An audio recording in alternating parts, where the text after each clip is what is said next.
આપણે દૂધ હોય છે અને બટેકા હોય છે, પણ એ ફ્રેન્ચ ફ્રાઈઝના શેપમાં જ કટ કરવાનું. ઓકે, એટલે આપણે દૂધ લીધું છે, સમારેલા બટેકા લીધા છે અને કેસર અને મીઠો પીળો રંગ, આ બંનેમાંથી તમે કોઈ એક લઈ શકો. ઓકે, બરાબર. ચારોળી છે એ અંદર નાખવા માટે છે, અને ક્રીમ જ્યારે તમે સર્વ કરો ત્યારે અને સૌ પ્રથમ દૂધ લેવાનું, એને ફરીથી એ જ ઢોળાવવાનું. યસ, આપણે એક્સપેરિમેન્ટમાં જે રીતે શરૂઆત એવી રીતે જ એ કરીશું. રીતે જ કરવાનું છે.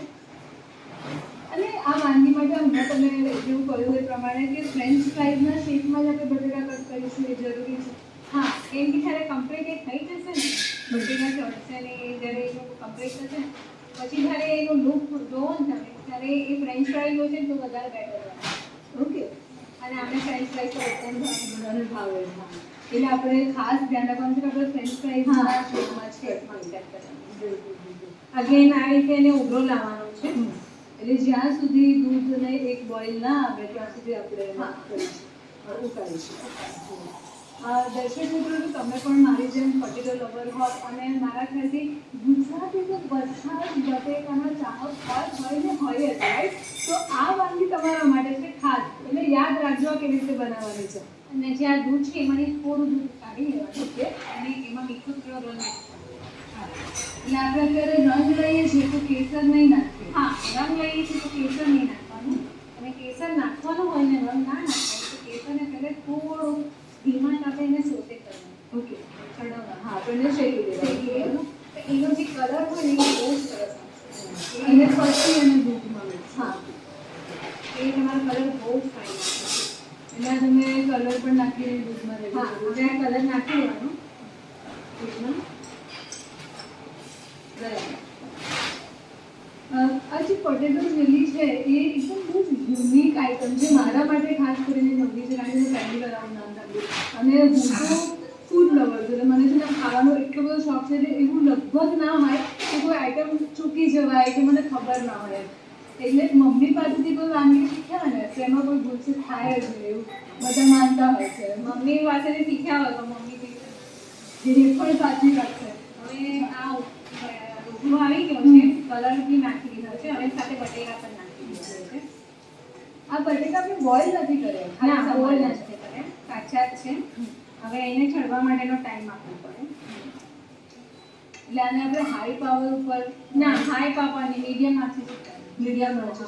એટલે જો આપણે અત્યારે તો આપણે આ ગેસ ઉપર કરી રહ્યા છીએ, એટલે આપણે નોર્મલ ગેસ ઉપર કરતા હોય ઇન્ડક્શન ના હોય તો આપણે એને મીડિયમ આંચ ઉપર મીડિયમ લો કેમ તમારે ધ્યાન પર આને પણ હલાવતા રહેવું નહીં, પણ તમારે એમ થાય કે અમુક ટાઈમે તમારે ચમચો ફેરવવો પડે. ચમચો ફેરવવો પડે.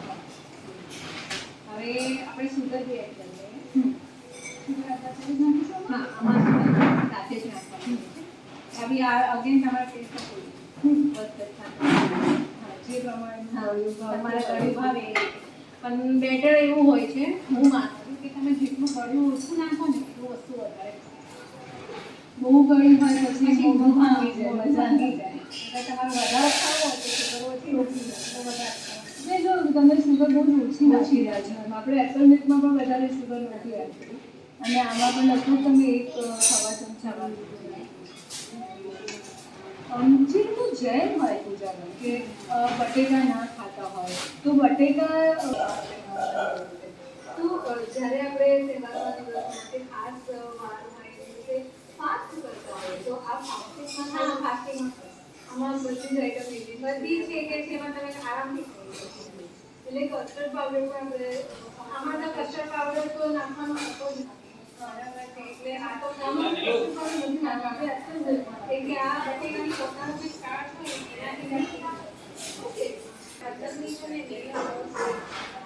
બરાબર. એ ફ્રેન્ચ ફ્રાઈઝ છે એટલે પાતળા નથી છે. એ ફટાફટ ચડી જશે. આપણે 10 મિનિટ ચડવા દેવાનું. તો દર્શક મિત્રો જ્યાં સુધી આ બટેકા ચડી રહ્યા છે ત્યાં સુધી આ નાનકડા બ્રેક તમારા રસોઈ કાર્યક્રમ આજે આપણે પૂજાબેન કચ્ચાની પૂજાબેન આપણને 2 સરસ ઉંડાની વાનગી બનાવીને દેખાડી. આજે બનાવી હતી પટેટો ચીલી. ખૂબ જ ચીટ અને ટેસ્ટમાં તો છે અને વિશ્વાસમાં પણ થાય છે.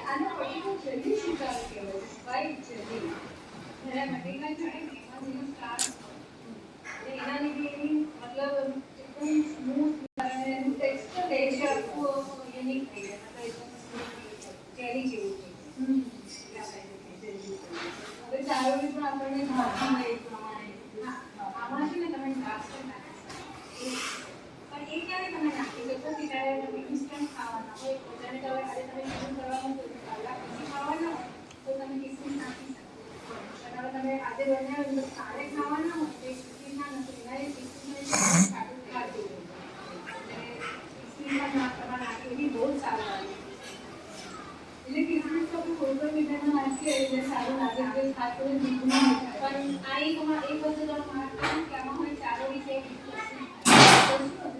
તો આનો એ છે કે ચારોળી અને આખો એ જ બિયારના કોમ્બિનેશનમાં આ એક વસ્તુ સારી લાગે. જેમાં બદામ કે ના એક અસમ આ બે ઓકે.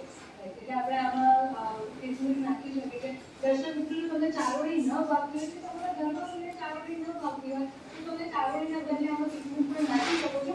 માત્ર એટલું ધ્યાન રાખવાનું કે તમે એને કેટલી માત્રાના બનાવ કે પછી 3-4 કલાકમાં પૂરું કરો નેક્સ્ટ ડે એને તમે નાખી શકો. કારણ કે કિસમિસની તો હવે આપણું જે આટલો જેલી છે એ આપણે તૈયાર છે અને આપણે ક્રીમનો યુઝ કરી કરવાનો. આ વસ્તુને મેં તમારે ગરમ પણ કરી શકાય અને ઠંડુ ક્રીમ તો તમે ત્યારે ઠંડુ ગરમ ના ક્રીમ નાખો તો એકદમ પાણી એટલે આપણે જ્યારે ગરમ સર્વ કરીએ આ રીતે જ નહીં ગુજરાતમાં તમે સરસ મજાની બે વાનગીઓ હતા અને બંને સ્વીટ વાનગીઓ શીખવાડી દર્શક મિત્રોને. આમ શું દર્શક મિત્રોને પણ બહુ ખાસ લાગે છે વાનગીઓ. શું વાત થઈ ગયું આપણે આને સર્વ કરવું પડે. આ કમ્પ્લીટ થઈ ગયું છે તૈયાર થઈ ગયું છે હવે એને આપણે સર્વ કરવાનું.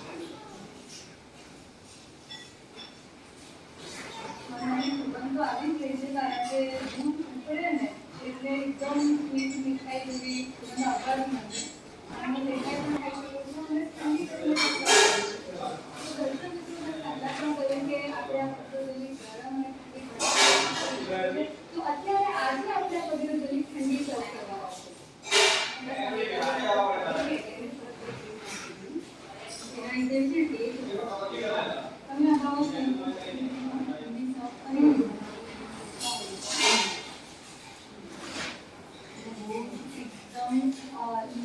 એટ્રેક્ટિવ લાગી રહ્યું છે અને મને આઈ એમ શ્યોર કે